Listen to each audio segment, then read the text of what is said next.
ವಿದ್ಯಾರ್ಥಿಗಳ ದ್ವಿತೀಯ PUCಯ ಭಾರತದ ಇತಿಹಾಸಕ್ಕೆ ಸಂಬಂಧಿಸಿದಂತೆ 5.1 ಮಧ್ಯಕಾಲೀನ ಭಾರತ ದೆಹಲಿ ಸುಲ್ತಾನರು ಅನ್ನುವಂತಹ ಒಂದು ಅಧ್ಯಾಯಕ್ಕೆ ಸಂಬಂಧಿಸಿದಂತಹ ಪ್ರಶ್ನೋತ್ತರಗಳು. ಈ ಹಿಂದಿನ ಒಂದು ಅಧ್ಯಾಯಗಳನ್ನು ಇಂದಿನ ವಿಡಿಯೋಗಳಲ್ಲಿ ಕೊಟ್ಟಿದ್ದೇನೆ. ಅದರ ಒಂದು ಲಿಂಕನ್ನು ಡಿಸ್ಕ್ರಿಪ್ಷನ್ನಲ್ಲಿ ಕೊಟ್ಟಿರ್ತೇನೆ, ಅದನ್ನು ನೀವು ರೆಫರ್ ಮಾಡಬಹುದು. ಹಾಗಿದ್ರೆ ಈ ಒಂದು ಅಧ್ಯಾಯದ ಪ್ರಶ್ನೋತ್ತರಗಳನ್ನು ಈ ಒಂದು ವಿಡಿಯೋದಲ್ಲಿ ನೋಡ್ತಾ ಹೋಗೋಣ. ಮೊದಲನೇದಾಗಿ 1 ಅಂಕದ ಪ್ರಶ್ನೋತ್ತರಗಳು. ಭಾರತದ ಮೇಲೆ ದಾಳಿ ಮಾಡಿದಂತಹ ಮೊದಲ ಮುಸ್ಲಿಮರು ಯಾರು ಅಂದರೆ ಅದು ಅರಬ್ಬರು. ಅಲ್ಬೇರುನಿಯ ಪ್ರಸಿದ್ಧ ಪುಸ್ತಕವನ್ನು ಹೆಸರಿಸಿ ಅಂತ ಕೇಳಿದರೆ ಅದು ಕಿತಾಬ್ ಉಲ್ ಹಿಂದ್ ಅನ್ನುವಂತಹದ್ದು. ಗುಲಾಮಿ ಸಂತತಿಯ ಸ್ಥಾಪಕರು ಯಾರು ಅಂದರೆ ಕುತುಬ್ ಉದ್ ದಿನ್ ಐಬಕ್ ಅನ್ನುವಂತಹನು. ಕಿಲ್ಜ್ ಸಂತತಿಯ ಸ್ಥಾಪಕರು ಯಾರು ಅಂದರೆ ಜಲಾಲ್ ಉದ್ದೀನ್ ಖಿಲ್ಜಿ. ದಕ್ಷಿಣದ ದಂಡಯಾತ್ರೆ ಕೈಗೊಂಡ ಅಲ್ಲಾವುದ್ದೀನ್ ಖಿಲ್ಜಿಯ ಪ್ರಸಿದ್ಧ ದಂಡನಾಯಕ ಯಾರು ಅಂದರೆ ಅದು ಮಲ್ಲಿಕ್ ಕಾಫೂರ್. ಭಾರತದ ಗಿಣಿ ಅಂತ ಹೇಳ್ಬಿಟ್ಟು ಯಾರನ್ನು ಕರೆಯಲಾಗಿದೆ ಅಂದರೆ ಅಮೀರ್ ಖುಸ್ರಿಯನ್ನು ಕರೆಯಲಾಗುತ್ತೆ. ತೊಗ್ಲಕ್ ಸಂತತಿಯ ಸ್ಥಾಪಕರು ಯಾರು ಅಂದರೆ ಅದು ಗಿಯಾಸ್ ಉದ್ದೀನ್ ತೊಘಲಕ್. ತೊಘಲಕ್ ಸಂತತಿಯ ಪ್ರಸಿದ್ಧ ಸುಲ್ತಾನರು ಯಾರು ಅಂದರೆ ಅದು ಮೊಹಮ್ಮದ್ ಬಿನ್ ತೊಘಲಕ್. ದೆಹಲಿಯಿಂದ ದೇವಗಿರಿಗೆ ರಾಜಧಾನಿಯನ್ನು ವರ್ಗಾಯಿಸಿದವರು ಯಾರು ಅಂದರೆ ಅದು ಮೊಹಮ್ಮದ್ ಬಿನ್ ತೊಘಲಕನು.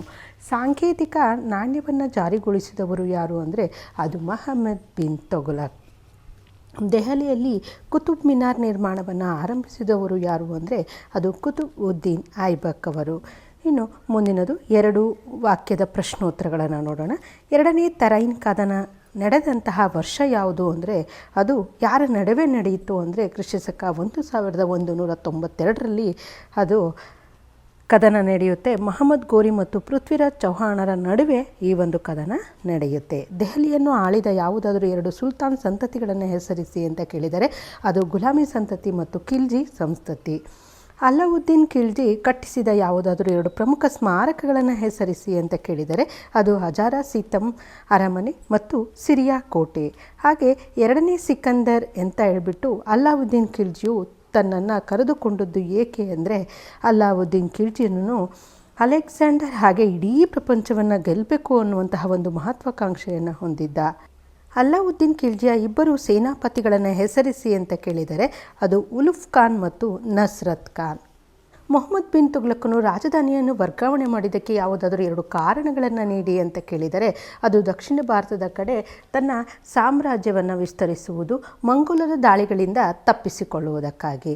ಇನ್ನು ತುಘಲಕ್ ಕಾಲದ 2 ಇತಿಹಾಸಕಾರರನ್ನು ಹೆಸರಿಸಿ ಅಂತ ಕೇಳಿದರೆ ಅದು ಜಿಯಾವುದ್ದೀನ್ ಬರಾನಿ ಮತ್ತು ಇಬನ್ ಬತೂತಾ.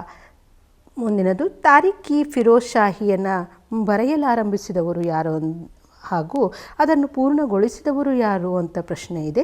ಜಿಯಾವುದ್ದೀನ್ ದಿನ್ ಬರಾನಿ ಮತ್ತು ಶಾಮ್ಸ್ ಇ ಸಿರಾಜ್ ಅಫೀಫ್ ಅನ್ನುವಂತಹದ್ದು. ಅಮೀರ್ ಖುಸ್ರುವಿನ 2 ಗ್ರಂಥಗಳನ್ನು ಹೆಸರಿಸಿ ಅಂತ ಕೇಳಿದರೆ ಅದು ಖಜಾನ್ ಉಲ್ ಫುತೂಹ್ ಮತ್ತು ತಾರಿಖ್ ಇ ಆಲಾಯಿ ಅನ್ನುವಂತಹದ್ದು. ಮುಂದಿನದು 5 ಅಂಕದ ಪ್ರಶ್ನೋತ್ತರಗಳು. ಅಲ್ಲಾವುದ್ದೀನ್ ಖಿಲ್ಜಿಯ ದಕ್ಷಿಣ ಭಾರತದ ದಂಡಯಾತ್ರೆಯ ಬಗ್ಗೆ ಒಂದು ಟಿಪ್ಪಣಿಯನ್ನು ಬರೆಯಿರಿ ಅಂತ ಕೇಳಿದರೆ ಮೊದಲೇದಾಗಿ ದೇವಗಿರಿಯ ಮೇಲಿನ ಆಕ್ರಮಣ ಅದು 1307ರಲ್ಲಿ ನಡೆಯುತ್ತೆ. ದೇವಗಿರಿಯ ರಾಜ ರಾಮಚಂದ್ರ ದೇವನು ಗುಜರಾತ್ನ ರಾಣಾ ಕರ್ಣದೇವನಿಗೆ ಆಶ್ರಯ ನೀಡಿದ್ದು ಮತ್ತು ಸುಮಾರು 3 ವರ್ಷಗಳಿಂದ ಅಲ್ಲಾವುದ್ದೀನನಿಗೆ ವಾರ್ಷಿಕ ಕಪ್ಪಕಾಣಿಕೆಯನ್ನು ನೀಡದೇ ಇದ್ದ ಕಾರಣ ಅಲ್ಲಾವುದ್ದೀನನು ಮಲ್ಲಿಕ್ ಕಾಫೂರನ ನಾಯಕತ್ವದಲ್ಲಿ ದೇವಗಿರಿಯ ಮೇಲೆ ದಾಳಿ ಮಾಡಲು ತನ್ನ ಸೈನ್ಯವನ್ನು ಕಳಿಸ್ತಾನೆ. ಹಾಗೆ ರಾಜ ರಾಮಚಂದ್ರ ದೇವನು ಯುದ್ಧದಲ್ಲಿ ಸೋತು ವಾರ್ಷಿಕ ಕಪ್ಪ ನೀಡಲು ಒಪ್ಪಿದ ಕಾರಣ ಅವನ ರಾಜ್ಯವನ್ನು ಅವನಿಗೆ ಹಿಂತಿರುಗಿಸಲಾಗುತ್ತೆ. ಹಾಗೆ ವಾರಂಗಲ್ನ ದಂಡಯಾತ್ರೆಯನ್ನು ನೋಡೋದಾದರೆ ಮಲ್ಲಿಕ್ ಕಾಫೂರನು ವಾರಂಗಲ್ ಮೇಲೆ ತನ್ನ ಬಲಾಢ್ಯ ಸೈನ್ಯದೊಂದಿಗೆ ದಾಳಿ ಮಾಡ್ತಾನೆ. ಆದರೆ ವಾರಂಗಲ್ನ ರಾಜ ಪ್ರತಾಪರುದ್ರ ದೇವನು ಶರಣಾಗತನಾಗಿ ಶಾಂತಿ ಒಪ್ಪಂದವನ್ನು ಮಾಡಿಕೊಳ್ತಾನೆ. ರಾಜ ಪ್ರತಾಪರುದ್ರ ದೇವನು ಮಲ್ಲಿಕ್ ಕಾಫೂರನಿಗೆ ಅಪಾರವಾದಂತಹ ಸಂಪತ್ತು ಮತ್ತು ಚಿನ್ನಾಭರಣಗಳನ್ನು ನೀಡ್ತಾನೆ. ಇನ್ನು ಮದುರೈ ಮೇಲಿನ ಆಕ್ರಮಣ ಆದಂಥದ್ದು 1311ರಲ್ಲಿ ಮಲ್ಲಿಕ್ ಕಾಫೂರನು ಮದುರೈ ಮೇಲೆ ದಾಳಿ ಮಾಡುವುದಕ್ಕೂ ಮುಂಚೆ ಮದುರೈ ರಾಜ್ಯದಲ್ಲಿ ಸುಂದರ ಪಾಂಡ್ಯ ಮತ್ತು ವೀರಪಾಂಡ್ಯ ಎಂಬ 2 ಸಹೋದರರ ನಡುವೆ ಅಲ್ಲಿನ ಸಿಂಹಾಸನಕ್ಕಾಗಿ ಅಂತಹ ಕಲಹ ನಡೀತಾ ಇತ್ತು. 2 ಸಹೋದರರು ಮಲ್ಲಿಕ್ ಕಾಫೂರನ ದಾಳಿಗೆ ಹೆದರಿ ಓಡಿ ಹೋಗ್ತಾರೆ. ಮಲ್ಲಿಕ್ ಕಾಫೂರನು ಯಾವುದೇ ಯುದ್ಧವಿಲ್ಲದೆ ಮದುರೈ ರಾಜ್ಯದಿಂದ ಅಪಾರವಾದಂತಹ ಸಂಪತ್ತನ್ನು ಲೂಟಿ ಮಾಡ್ದ. ಹಾಗೆ ದೇವಗಿರಿಯ ಮೇಲೆ 2 ಮಣವನ್ನು ನೋಡೋದಾದರೆ ಅದು 1300 12ರಲ್ಲಿ ನಡೆಯುತ್ತೆ. ದೇವಗಿರಿಯ ರಾಜನಾದಂತಹ ರಾಮಚಂದ್ರ ದೇವನ ಮಗನಾದ ಶಂಕರ ದೇವನು ಅಲ್ಲಾವುದ್ದೀನನಿಗೆ ನೀಡ್ತಾ ಇದ್ದಂತಹ ವಾರ್ಷಿಕ ಕಪ್ಪ ಕಾಣಿಕೆಯನ್ನು ನೀಡಲು ತಿರಸ್ಕರಿಸಿದಂತಹ ಕಾರಣ ಮಲ್ಲಿಕಾಫುರನ ನಾಯಕತ್ವದಲ್ಲಿ ದೆಹಲಿ ಸೈನ್ಯವು ದೇವಗಿರಿಯ ಮೇಲೆ ದಾಳಿ ಮಾಡ್ತದೆ. ಮಲ್ಲಿಕಾಫುರನು ಶಂಕರ ದೇವನನ್ನು ಸೋಲಿಸಿ ಕೊಲೆಗೈದು ದೇವಗಿರಿ ರಾಜ್ಯವನ್ನು ಅಲ್ಲಾವುದ್ದೀನನ ಸಾಮ್ರಾಜ್ಯದಲ್ಲಿ ವಿಲೀನಗೊಳಿಸ್ತಾನೆ. ಇನ್ನು ಅಲ್ಲಾವುದ್ದೀನ್ ಖಿಲ್ಜಿಯ ಸುಧಾರಣೆಗಳನ್ನು ತಿಳಿಸಿ ಅಂತ ಕೇಳಿದ್ದಾರೆ. ಅಲ್ಲಾವುದ್ದೀನ್ ಖಿಲ್ಜಿಯು ಅವನ ಆಡಳಿತದ ಸುಧಾರಣೆಗಳನ್ನು ನೋಡೋದಾದರೆ, ರಾಜ್ಯದಲ್ಲಿ ಸುಲ್ತಾನನ ವಿರುದ್ಧ ನಡೀತಾ ಇದ್ದಂತಹ ದಂಗೆಗಳನ್ನು ತಡೆಗಟ್ಟಲು ಹಲವಾರು ಕ್ರಮಗಳನ್ನು ಕೈಗೊಳ್ತಾನೆ. ಸರದಾರರು ಮತ್ತು ಅಧಿಕಾರಿಗಳ ವೈವಾಹಿಕ ಸಂಬಂಧಗಳನ್ನು ನಿರ್ಬಂಧಿಸ್ತಾನೆ. ಸರದಾರರು ಮತ್ತು ಅಧಿಕಾರಿಗಳ ಗುಪ್ತ ಸಭೆ ಮತ್ತು ಸಮಾರಂಭಗಳು ಹಾಗೂ ಔತಣಕೂಟಗಳನ್ನು ಕೂಡ ಆತ ನಿಷೇಧಿಸ್ತಾನೆ. ಸರದಾರರು ಮತ್ತು ಅಧಿಕಾರಿಗಳ ಮೇಲೆ ನಿಗಾ ವಹಿಸಲು ಗುಪ್ತಚರ ದಳವನ್ನು ಕೂಡ ನೇಮಿಸ್ತಾ. ಸರದಾರರು ಮತ್ತು ಅಧಿಕಾರಿಗಳ ಹೆಚ್ಚುವರಿ ಸಂಪತ್ತನ್ನು ಮುಟ್ಟುಗೋಲು ಹಾಕ್ತಾರೆ. ಮದ್ಯಪಾನ ಮತ್ತು ಧೂಮಪಾನ ಮಾಡುವುದನ್ನು ಕೂಡ ಅವರು ನಿಷೇಧಿಸ್ತಾ. ಇನ್ನು ಸೈನಿಕ ಸುಧಾರಣೆಗಳನ್ನು ನೋಡೋದಾದರೆ, ಅಲ್ಲಾವುದ್ದೀನನು ತನ್ನ ಸಾಮ್ರಾಜ್ಯ ರಕ್ಷಣೆಗಾಗಿ ಒಂದು ಪ್ರಬಲ ಸೈನ್ಯವನ್ನು ಸ್ಥಾಪಿಸ್ತಾನೆ. ಕುದುರೆಗಳಿಗೆ ಮುದ್ರೆ ಹಾಕುವ ಪದ್ಧತಿಯನ್ನು ಜಾರಿಗೊಳಿಸ್ತಾ ಸೈನಿಕ ವಿವರಣಾತ್ಮಕ ದಾಖಲೆಗಳ ನಿರ್ವಹಣಾ ಪದ್ಧತಿಯನ್ನು ಕೂಡ ಜಾರಿಗೆ ತರ್ತಾನೆ. ಅರಿಜಿ ಮಮಾಲಿಕ್ ಸೈನ್ಯಾಧಿಕಾರಿಯಾಗಿರ್ತಾನೆ.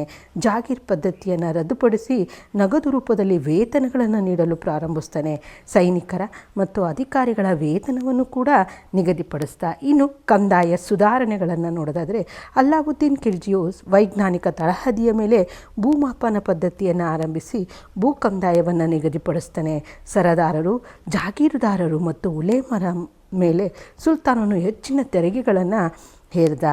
ಇನ್ನು ಮುಸ್ಲಿಮೇತರರ ಮೇಲೆ ಜಿಜಿಯಾ ತೆರಿಗೆ ಕಂದಾಯವನ್ನು ಕೂಡ ವಿಧಿಸ್ತಾ ರೈತರಿಂದ ಭೂ ಕಂದಾಯವನ್ನು ಸಂಗ್ರಹಿಸಲು ಮುಸ್ತಕ್ ರಾಜ್ ಎಂಬ ಅಧಿಕಾರಿಯನ್ನು ಕೂಡ ನೇಮಿಸ್ತಾನೆ. ಹಾಗೆ ಆರ್ಥಿಕ ಸುಧಾರಣೆಗಳನ್ನು ನೋಡೋದಾದರೆ, ಸೈನಿಕರಿಗೆ ಮೂಲಭೂತ ಅಗತ್ಯತೆಗಳನ್ನು ಪೂರೈಸಲು ಅಲ್ಲಾವುದ್ದೀನನು ಮಾರುಕಟ್ಟೆ ನಿಯಮಗಳನ್ನು ಜಾರಿಗೊಳಿಸ್ತಾನೆ.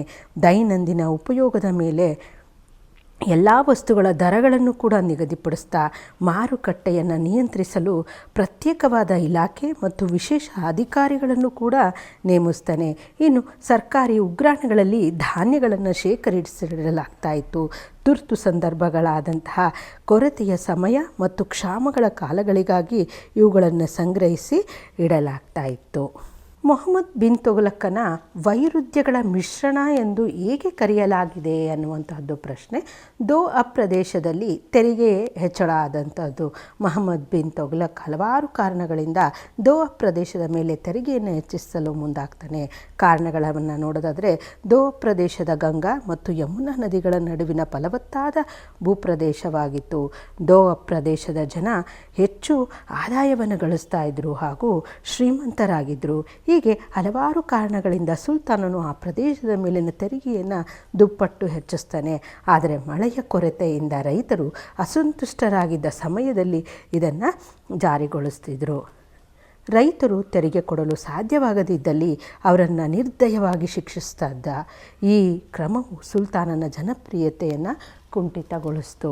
ಹಾಗೆ ರಾಜಧಾನಿಯ ವರ್ಗಾವಣೆಯನ್ನು ನೋಡೋದಾದರೆ, ಮೊಹಮ್ಮದ್ ಬಿನ್ ತುಘಲಕನು ಹಲವಾರು ಕಾರಣಗಳಿಂದ ತನ್ನ ರಾಜಧಾನಿಯನ್ನು ದೆಹಲಿಯಿಂದ ಮಹಾರಾಷ್ಟ್ರದ ದೇವಗಿರಿಗೆ ವರ್ಗಾಯಿಸಲು ಮುಂದಾಗ್ತಾನೆ. ಕಾರಣವನ್ನು ನೋಡೋದಾದರೆ, ತನ್ನ ರಾಜಧಾನಿಯನ್ನು ಮಂಗೋಲರ ದಾಳಿಗಳಿಂದ ರಕ್ಷಿಸುವುದು, ತನ್ನ ಸಾಮ್ರಾಜ್ಯವನ್ನು ದಕ್ಷಿಣ ಭಾರತದ ಕಡೆ ವಿಸ್ತರಿಸುವುದು ದೇವಗಿರಿ ಸುಲ್ತಾನನ ಸಾಮ್ರಾಜ್ಯದ ಕೇಂದ್ರ ಭಾಗದಲ್ಲಿತ್ತು.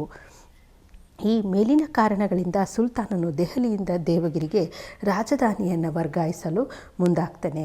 ದೇವಗಿರಿಗೆ ದೌಲತಾಬಾದ್ ಎಂದು ಹೊಸ ಹೆಸರನ್ನಿಟ್ಟು ಮರುನಾಮಕರಣ ಮಾಡಿ ಸುಲ್ತಾನನು ದೆಹಲಿಯ ಸಮಸ್ತ ಜನತೆಯನ್ನು ಸ್ಥಳಾಂತರಿಸಲು ಆತ ಬಯಸ್ತಿದ್ದ. ಈ ಬದಲಾವಣೆಯ ಕಾರಣಗಳು ಸಮರ್ಪಕವಾಗಿದ್ದರೂ ಅವನು ಅನುಸರಿಸಿದಂತಹ ವಿಧಾನ ಕಾರ್ಯಸಾಧ್ಯವಾಗಿರಲಿಲ್ಲ. ದೆಹಲಿಯ ಎಲ್ಲ ಜನತೆಯು ದೌಲತಾಬಾದಿಗೆ ಪ್ರಯಾಣ ಮಾಡುವಂತೆ ಆಜ್ಞೆ ಮಾಡಿದರು. ದಟ್ಟ ಕಾಡುಗಳ ಮೂಲಕ ಆಯಾಸಕರ ಪ್ರಮಾಣ, ಭಾರೀ ಮಳೆ, ಕಾಯಿಲೆ, ದರೋಡೆಕೋರರ ದಾಳಿ, ಹಸಿವು ಮುಂತಾದವು ಜನರ ಸಾವು ನೋವುಗಳಿಗೆ ಕಾರಣವಾಗ್ತವೆ. ಸುಲ್ತಾನನಿಗೆ ತನ್ನ ತಪ್ಪಿನ ಅರಿವಾಗಿ ಎಲ್ಲ ಜನರಿಗೆ ಮತ್ತೆ ದೆಹಲಿಗೆ ಹಿಂದಿರುಗುವಂತೆ ಆದೇಶಿಸಿದ. ಇದರಿಂದ ಮತ್ತಷ್ಟು ಸಾವು ನೋವುಗಳಾದವು. ಈ ಇಡೀ ಪ್ರಕರಣದಿಂದ ಸುಲ್ತಾನನು ತನ್ನ ಜನಪ್ರಿಯತೆಯನ್ನು ಕಳ್ಕೊಳ್ತಾನೆ. ಇನ್ನು ಸಾಂಕೇತಿಕ ನಾಣ್ಯಗಳ ಚಲಾವಣೆ. ಮಹಮ್ಮದ್ ಬಿನ್ ತುಘಲಕನು ನಾಣ್ಯ ಚಲಾವಣೆಯಲ್ಲಿ ಪ್ರಯೋಗಗಳನ್ನು ಮಾಡಲು ಮುಂದಾಗ್ತಾನೆ. ಕಾರಣ ದುಬಾರಿ ಲೋಹಗಳಾದಂತಹ ಚಿನ್ನ ಮತ್ತು ಬೆಳ್ಳಿಗಳನ್ನು ಉಳಿತಾಯ ಮಾಡುವುದು ಮತ್ತು ಹೆಚ್ಚು ಹಣವನ್ನು ಚಲಾವಣೆಗೆ ತರುವುದು ಸುಲ್ತಾನನ ಮುಖ್ಯವಾದ ಉದ್ದೇಶವಾಗಿತ್ತು. ಇದಕ್ಕಾಗಿ ತಾಮ್ರದ ನಾಣ್ಯಗಳನ್ನು ಹೊರಡಿಸ್ತಾನೆ. ಅವು ಬೆಳ್ಳಿಯ ನಾಣ್ಯಗಳಾದಂತಹ ಟಂಕಗಳಿಗೆ ಸಮಾನ ಮೌಲ್ಯ ಹೊಂದಿದ್ವು. ಈ ತಾಮ್ರದ ನಾಣ್ಯಗಳನ್ನು ಹಚ್ಚು ಹಾಕುವುದು ಸರ್ಕಾರದ ಏಕಸಾಮಾನ್ಯವಾಗಿರುವಂತೆ ಮಾಡಲಿಲ್ಲ. ಇದರಿಂದ ತಾಮ್ರದ ನಕಲಿ ನಾಣ್ಯಗಳು ಪ್ರವಾಹವೇ ಹರಿಯಿತು. ಜನರು ತೆರಿಗೆಗಳನ್ನು ಈ ನಕಲಿ ನಾಣ್ಯಗಳಲ್ಲೇ ಪಾವತಿಸಿದರು. ವಿನಿಮಯ ಮಾಧ್ಯಮವಾಗಿ ತಾಮ್ರದ ನಾಣ್ಯಗಳು ತಮ್ಮ ಮೌಲ್ಯ ಕಳೆದುಕೊಂಡ್ವು.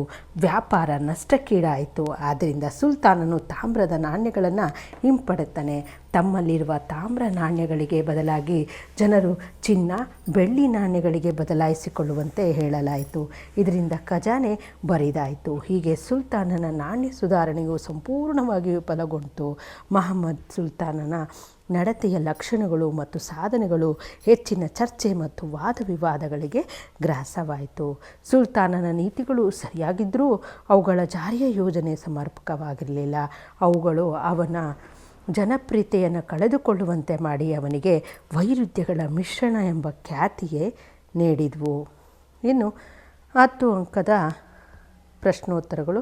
ಅಲ್ಲಾವುದ್ದೀನ್ ಖಿಲ್ಜಿಯ ಸಾಧನೆಗಳನ್ನು ವಿವರಿಸಿ ಅಂತ ಕೇಳಿದರೆ, ಉತ್ತರ ಭಾರತದ ದಿಗ್ವಿಜಯಗಳನ್ನು ನೋಡೋದಾದರೆ ಗುಜರಾತ್ ಆಕ್ರಮಣ ಆಗುತ್ತೆ. ಅಲ್ಲಾವುದ್ದೀನ್ ಖಿಲ್ಜಿ ಸೇನಾಪತಿಗಳಾದಂತಹ ಉಲುಗ್ ಖಾನ್ ಮತ್ತು ನಸ್ರತ್ ಖಾನರ ನಾಯಕತ್ವದಲ್ಲಿ ಗುಜರಾತ್ನ ಮೇಲೆ ದಾಳಿ ಮಾಡಿದರು. ಈ ದಾಳಿಯನ್ನು ಎದುರಿಸಲಾರದೆ ಗುಜರಾತ್ನ ರಜಪೂತ ದೊರೆ ರಾಣಾ ಕರ್ಣದೇವನು ತನ್ನ ಮಗಳಾದ ದೇವಿಯೊಂದಿಗೆ ದೇವಗಿರಿಗೆ ಪಲಾಯನ ಮಾಡ್ತಾನೆ. ಸೇನಾಪತಿಗಳು ರಾಣಾ ಕರ್ಣದೇವನ ರಾಣಿಯಾದ ಕಮಲಾದೇವಿಯನ್ನು ಸೆರೆ ಹಿಡಿದು ಖಜಾನೆಯನ್ನು ಲೂಟಿ ಮಾಡಿದರು. ಇನ್ನು ರಣತಂಬೋರ್ ರಾಜ್ಯದ ಅರಸನಾದ ರಾಣಾ ಹಮೀರ ದೇವನ ತನ್ನ ರಾಜ್ಯವನ್ನು ನವಮುಸಲ್ಮಾನರಿಗೆ ಆಶ್ರಯ ನೀಡಿದ ಕಾರಣ ಅಲ್ಲಾವುದ್ದೀನ್ ಖಿಲ್ಜಿಯ ಸೇನಾಪತಿಗಳು ಅವನ ರಾಜ್ಯದ ಮೇಲೆ ದಾಳಿ ಮಾಡ್ತಾರೆ. 11 ತಿಂಗಳ ಮುತ್ತಿಗೆಯ ನಂತರ ಅದನ್ನು ವಶಪಡಿಸಿಕೊಂಡರು ಮತ್ತು ರಾಣಾ ಹಮೀರ ದೇವನ ಕದನದಲ್ಲಿ ತನ್ನ ಪ್ರಾಣವನ್ನು ಕಳೆದುಕೊಳ್ತಾನೆ. ಮೇವಾರ ಮತ್ತು ಚಿತ್ತೂರಿನ ಮೇಲಿನ ಆಕ್ರಮಣ. ಮೇವಾರ ಅರಸ ರಾಣಾ ರತನ್ ಸಿಂಗನ ರಾಣಿಯಾದ ಪದ್ಮಿನಿಯ ಮೇಲೆ ಮೋಹದಿಂದ ಆಕೆಯನ್ನು ಹೊತ್ತೆಯಲು ಅಲ್ಲಾವುದ್ದೀನನ ತನ್ನ ಸೇನಾಪತಿಗಳನ್ನು ಮೇವಾರ ರಾಜ್ಯದ ಮೇಲೆ ದಾಳಿ ಮಾಡಲು ಕಳಿಸ್ತಾನೆ. ಮೇವಾರ ರಾಜ್ಯವು ಕದನದಲ್ಲಿ ಸೋಲನ್ನು ಅನುಭವಿಸುತ್ತಿದ್ದಂತೆ ರಾಣಿ ಪದ್ಮಿನಿಯು ತನ್ನ ಸಹಪಾಠಿಗಳೊಂದಿಗೆ ಚೌಹಾರ್ ಪದ್ಧತಿಯನ್ನು ಅನುಸರಿಸಿ ಪ್ರಾಣತ್ಯಾಗ ಮಾಡಿದರು. ಖಿಲ್ಜಿಯ ಸೈನ್ಯವು ಚಿತ್ತೂರನ್ನು ಆಕ್ರಮಿಸಿಕೊಂಡು ಅಲ್ಲಾವುದ್ದೀನ್ ಖಿಲ್ಜಿಯ ಮಗನಾದ ಖಿಜರ್ ಖಾನನನ್ನು ಚಿತ್ತೂರಿನ ರಾಜ್ಯಪಾಲನನ್ನಾಗಿ ನೇಮಿಸ್ತಾರೆ. ಮಂಗೋಲಿಯನ್ನರ ದಾಳಿಗಳು. ಅಲ್ಲಾವುದ್ದೀನನ ಕಾಲದಲ್ಲಿ ಸುಮಾರು 6 ಬಾರಿ ಮಂಗೋಲರು ದೆಹಲಿಯ ಮೇಲೆ ದಾಳಿ ಮಾಡ್ತಾರೆ. ಕ್ರಿಶಕ 1296ರಿಂದ 1308ರವರೆಗೆ ನಡೆದ ಈ ದಾಳಿಗಳನ್ನು ಅಲ್ಲಾವುದ್ದೀನನು ಚಾಣಾಕ್ಷತೆಯಿಂದ ಎದುರಿಸಿ ಯಶಸ್ವಿಯಾಗ್ತಾನೆ. ಇನ್ನು ದಕ್ಷಿಣ ಭಾರತದ ದಂಡಯಾತ್ರೆಗಳನ್ನು ನೋಡೋದಾದರೆ ದೇವಗಿರಿಯ ಮೇಲಿನ ದಾಳಿ. ದೇವಗಿರಿಯ ರಾಜನಾದಂತಹ ರಾಮಚಂದ್ರ ದೇವನು ಗುಜರಾತ್ನ ರಾಣಾ ಕರ್ಣದೇವನಿಗೆ ಆಶ್ರಯ ನೀಡಿದ್ದು ಮತ್ತು ಸುಮಾರು 3 ವರ್ಷಗಳಿಂದ ಅಲ್ಲಾವುದ್ದೀನನಿಗೆ ವಾರ್ಷಿಕ ಕಪ್ಪ ಕಾಣಿಕೆಯನ್ನು ನೀಡದೇ ಇದ್ದ ಕಾರಣ ಅಲ್ಲಾವುದ್ದೀನನು ಮಲ್ಲಿಕಾಫುರನ ನಾಯಕತ್ವದಲ್ಲಿ ದೇವಗಿರಿಯ ಮೇಲೆ ದಾಳಿ ಮಾಡಲು ತನ್ನ ಸೈನ್ಯ ಕಳಿಸ್ತಾನೆ. ರಾಜ ರಾಮಚಂದ್ರ ದೇವನು ಯುದ್ಧದಲ್ಲಿ ಸೋತು ವಾರ್ಷಿಕ ಕಪ್ಪ ನೀಡಲು ಒಪ್ಪಿದ ಕಾರಣ ಅವನು ರಾಜ್ಯವನ್ನು ಅವನಿಗೆ ಹಿಂತಿರುಗಿಸ್ತಾನೆ. ಇನ್ನು ವಾರಂಗಲ್ ದಂಡಯಾತ್ರೆ, ಹಾಗೆ ಮದುರೈ ಮೇಲಿನ ಆಕ್ರಮಣ, ದೇವಗಿರಿಯ ಮೇಲೆ 2ನೇ ಆಕ್ರಮಣ. ಮುಂದಿನದು ಮೊಹಮ್ಮದ್ ಬಿನ್ ತುಘಲಕನ ಆಡಳಿತ ಪ್ರಯೋಗಗಳನ್ನು ವಿಮರ್ಶಾತ್ಮಕವಾಗಿ ವಿವರಿಸಿ ಅಂತ ಕೇಳಿದರೆ, ಅದು ಘಿಯಾಸುದ್ದೀನ್ ತುಘಲಕನ ಮಗನಾದ ಮಹಮ್ಮದ್ ಬಿನ್ ತುಘಲಕನು ಕ್ರಿಶಕ 1325ರಲ್ಲಿ ಸಿಂಹಾಸನವನ್ನೇರ್ತಾನೆ. ಇವನು ತುಘಲಕ್ ಸಂತತಿಯ ಅತ್ಯಂತ ಪ್ರಸಿದ್ಧ ಸುಲ್ತಾನನಾಗಿದ್ದು ತನ್ನ ಸೈನಿಕ, ಆರ್ಥಿಕ ಮತ್ತು ಆಡಳಿತಾತ್ಮಕ ಪ್ರಯೋಗಗಳಿಗಾಗಿ ಹೆಸರುವಾಸಿಯಾಗಿರ್ತಾನೆ. ಇನ್ನು ಮೊಹಮ್ಮದ್ ಬಿನ್ ತುಘಲಕನ ಆಡಳಿತ ಪ್ರಯೋಗಗಳು ಅಂದರೆ ಸೈನಿಕ ಕಾರಣಗಳು ಇರ್ಬೋದು, ದೋಹ ಪ್ರದೇಶದಲ್ಲಿ ತೆರಿಗೆ ಹೆಚ್ಚಳ ಆದಂತಹದ್ದು, ಹಾಗೆ ರಾಜಧಾನಿಯ ವರ್ಗಾವಣೆ ಮಾಡಿದಂತಹದ್ದು, ಹಾಗೆ ಸಾಂಕೇತ್ ನಾಣ್ಯಗಳ ಚಲಾವಣೆ ಮಾಡಿದಂತಹದ್ದು.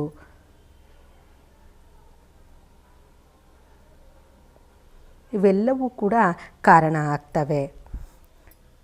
ಇನ್ನು ದೆಹಲಿ ಸುಲ್ತಾನರ ಕೊಡುಗೆಗಳ ಬಗ್ಗೆ ಒಂದು ವಿವರಣೆಯನ್ನು ಬರೆಯಿರಿ ಅಂತ ಕೇಳಿದರೆ, ದೆಹಲಿ ಸುಲ್ತಾನನ ರಾಜ್ಯದ ಆಡಳಿತ ಪದ್ಧತಿಗಳು ಯಾವ ರೀತಿಯಾಗಿತ್ತು ಅಂತ ಬರೀಬೇಕಾಗುತ್ತೆ.